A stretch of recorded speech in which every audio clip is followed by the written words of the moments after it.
ang imong giingon, una, nipirma ka, kay kana siya, tabang na nimo kang BP Sara. Para maka-explain siya nga maklaro yun unsay tinuod. So nipirma ka. Pero sa katapusan, niingon jud ka nga lisod kayo kung di ko mo pirma, mahimo kong oposisyon.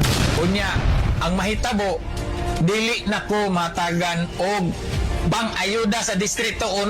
Iyang narrative, ningon siya nga, maluoy manggug ko. Sa akong distrito na ay gapangayo og tambal, nagapangayo og hinabang. Unsa naman lang kuno kung di na siya tagan kay pag klaro kay mong sulti ha, kung mahimo kang oposisyon, dili na ka mabadgetan.